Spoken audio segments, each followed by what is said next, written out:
aí, pessoal, tudo bem com vocês? Eu espero que vocês estejam maravilhosamente bem e hoje eu lhes trago uma partida do Fabiano Caruana enfrentando Arjun Erigaisi para decidir quem é que vai liderar o Norway Chess, certo? Pelo menos por hoje, quem vai ser o jogador líder do torneio mais forte do mundo. O Fabiano Caruana começa com peão em E4.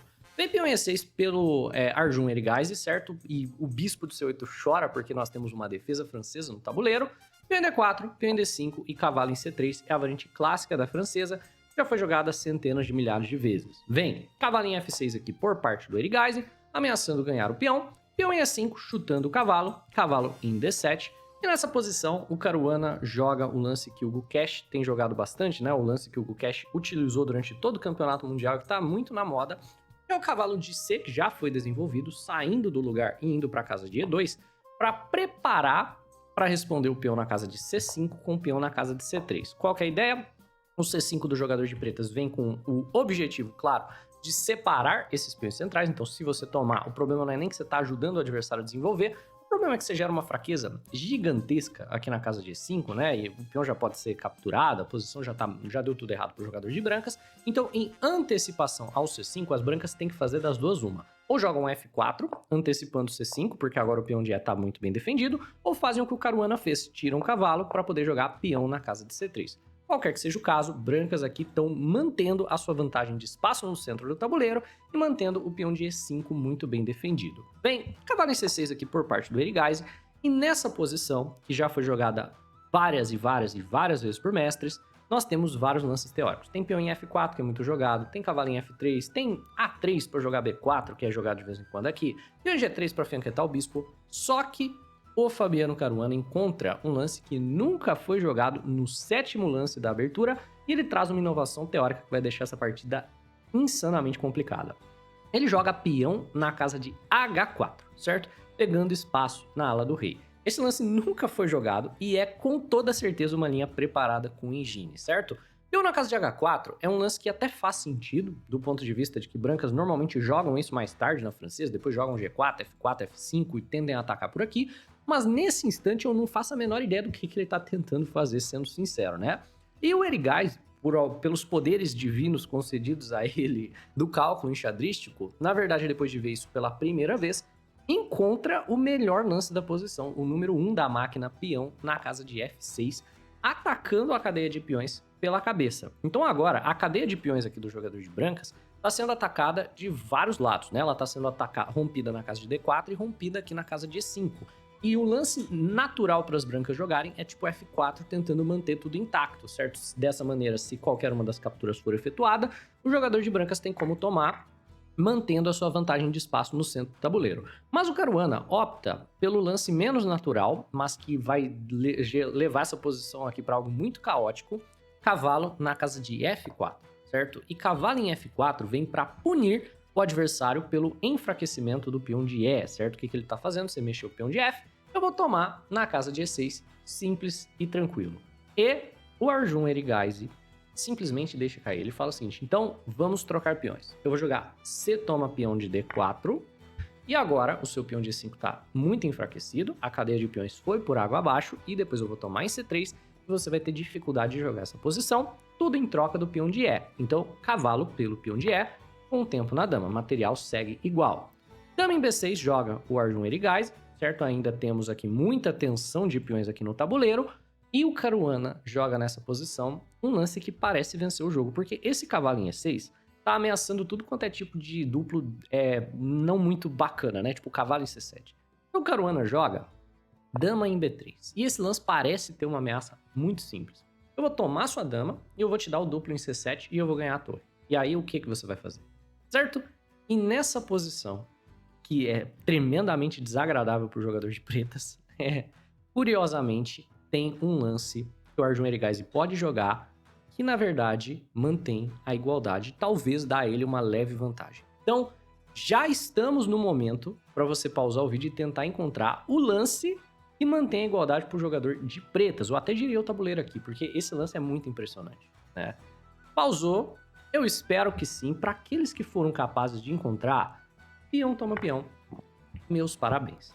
Esse lance não parece fazer nenhum sentido, né? Você não tá levando o duplo em C7 perdendo a torre? Tá. Dama toma dama, peão toma, né? Ou cavalo toma, tanto faz, né? E aí, cavalo em C7, o duplo, ganhando a torre. Em D8, né? Cavalo toma a torre. Mesmo que você possa tomar esse cavalo, parece que o jogador de brancas levou a melhor aqui na brincadeira. Mas as pretas têm sim compensação com bispo em B4. E aqui a ameaça, é claro, é peão, tomando a torre e dessa maneira ganhando o jogo. Então força B3, agora eu tomo o cavalo. O material não tá tão desigual assim, mas as pretas têm 2 peões passados conectados, certo? E um deles vai vir com um avanço de cheque descoberto. E acredite ou não, a posição aqui segue igual. Então, quando vem esse lance por parte do Arjun Erigaisi, peão toma peão, o cálculo é insanamente complexo, peão toma peão para ser jogado. Caruana também calcula e ele decide simplesmente tomar de volta. Nesse instante, tá de fato sendo ameaçado de novo o dama toma dama e cavalo em C7 cheque ganhando a qualidade, porque nesse momento não vai ter bispo B4, certo? Não vai ter essa linha. Então, dama em A5 joga o Arjun Erigaisi e o Fabiano Caruana decide romper a tensão por aqui e joga peão toma F6. Cavalo toma F6, com o tempo no cavalo, cavalo por F8, torre por F8, e, na verdade, quando a gente avalia a posição mais uma vez, parece que quem levou a melhor foi as pretas. O Erigaisi parece que rebateu todas as ameaças aqui da nova linha preparada do Caruana, refutou ao vivo, e agora o Erigaisi tá com 2 cavalos, uma dama e uma torre, todas participando do jogo, e o Caruana, que ficou gastando tempo com lance de peão, jogou 50 lances de cavalo para acabar trocando ele no final da linha, tá com todas as peças nas casas iniciais, e parece ter muitos problemas aqui para resolver. Então o Caruana decide jogar de maneira não materialista, né? Ele joga o melhor lance, priorizando o desenvolvimento, certo? Qual que é a ameaça do jogador de pretas? A ameaça é cavalo em E4, ao mesmo tempo ameaçando o peão de F e o peão de C e ganhando material. Você poderia jogar para parar essa ameaça? Até poderia, tipo bispo em D3 é possível. É uma maneira possível de você jogar essa posição. Mas aí você vai ter que perder tempo com a peça, né? Vai ficar uma situação meio desagradável. Então, o que o Caruana joga é bispo em B5, priorizando o desenvolvimento. Ele fala, quer tomar o peão? Toma. Cavalinho E4, tá ameaçando ganhar material. Cavalinho F3 defende o peão de F e falou o seguinte, beleza, você ganha um peão aqui na casa de C3, mas pelo menos eu consegui desenvolver tudo, eu vou conseguir fazer meu rock, eu vou conseguir conectar minhas torres, tá tudo certo. Dama por peão de C, dama por peão de C, cavalo por, ameaçando o bispo, e A4 defende o bispo. Se quiser tomar, eu tomo de peão chutando seu cavalo daqui, certo? E aí você vai ter um pouco de dificuldade mantendo o peão de D, mantendo o peão de A, né? Com ideias de bispo em E3, a torre mirando lá. Por consequência, A6 chutando o bispo, bispo por cavalo, peão toma de volta, bispo em B2 chutando o cavalo, cavalinho E4, e nós temos aqui a posição na qual o jogo meio que virou. O jogador que tem mais material é o Erigaisi, mas é o Erigaisi que está mal desenvolvido. Parece estar caindo o peão de G, mas enquanto o torre G8 vier pegando o peão de G das brancas, isso não de fato está sendo ameaçado, então Caruana faz o rock. E se percebe, o Erigaisi tem, é claro, 2 peões passados conectados aqui no centro do tabuleiro. No entanto, o Erigaisi ele tem um problema, de maneira geral, que é o fato de que essa torre ainda não está jogando, né, que as torres não estão conectadas, então vai ser difícil de manter o material. C5 joga o Erigaisi. Nessa posição, novamente, bispo por G7. Provavelmente torre G8 vai jogar o jogador de pretos aqui. E você vai ter um pouco de dificuldade lidando com essa ideia, né, de bispo H3 e tudo mais. Então, o Caruana joga a torre em E1, desenvolve cravando o cavalo, bispo em F5, e o Caruana aproveita da cravada no cavalo para punir o Erigaisi por ter por ter o rei no centro do tabuleiro e ainda não ter torres conectadas. Ele começa a atacar os peões. Torre C1, ameaçando ganhar o peão de C porque o cavalo está cravado.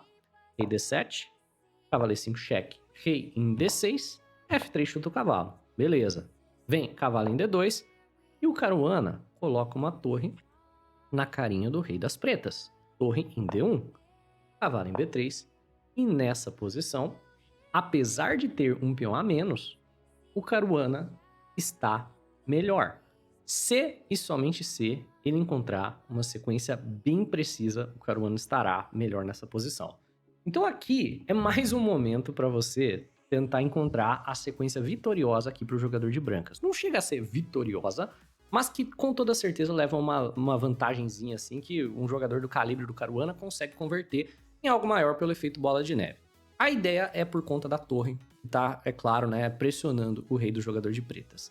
E a ideia do Caruana é peão na casa de G4, descoordenando o material do jogador de pretas, e nessa posição o Arjun acabou cometendo um erro terrível.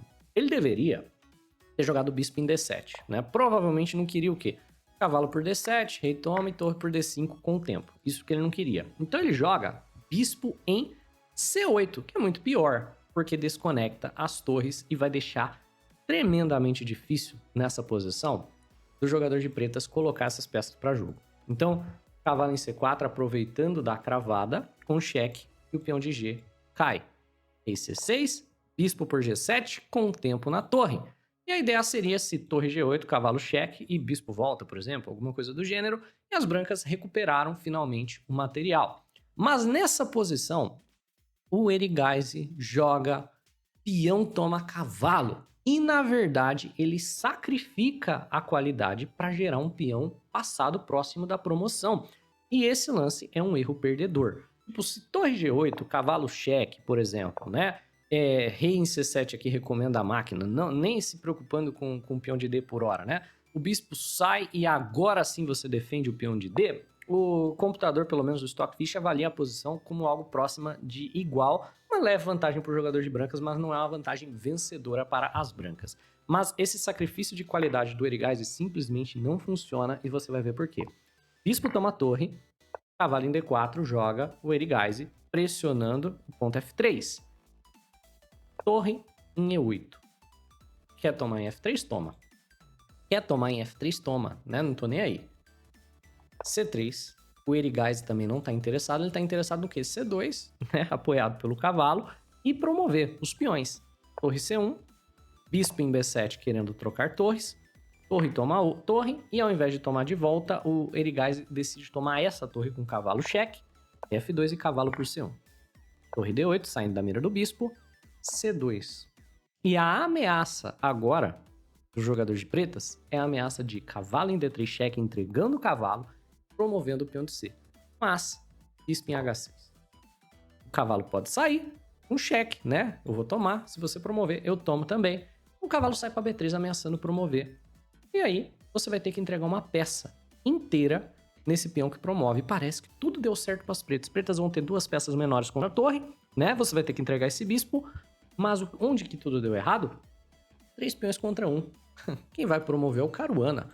A diferença é que eu tenho como sacrificar a minha peça no seu peão que promove. Você tem como? H5 joga o Caruana. C4, nem promove ainda, né? E bispo em F4, preparando G5, G6, G7, G8. Rei C5, bispo em E3 cheque, rei B4, G5. Tá nem aí pra esses peões, eu vou é promover. C3 joga aqui o Erigaisi, a ideia sendo promover um peão e depois promover o outro também. G6. H por G6, H6. C1, dama. Bispo toma dama, cavalo toma. O H7 obviamente ganha, mas Caruana é preciso. Ele é cruel. Torre B8. Eu vou cravar sua torre, eu vou tomar o bispo de graça. Eu vou cravar o bispo, vou tomar de graça. E até dá tempo de você jogar C2, né? Torre por B7, rei A5 e dá pra você tirar o cavalo com cheque e ameaçar a promoção, alguma coisa assim. Mas torre C7 viria. Cavalo em D3 cheque, você pode promover à vontade. Torre por C1, cavalo por você tem um cavalo a mais. Tanto faz, o peão promove. Então, depois do torre B8, o Erigaisi joga cavalo D3 cheque, rei E3, e ele abandona. Abandona porque a gente teria a mesma coisa com uma ordem de lances levemente diferente. Seria, por exemplo, aqui ele poderia jogar C2, ameaçando promover com cheque, torre por B7 cheque, torre C7.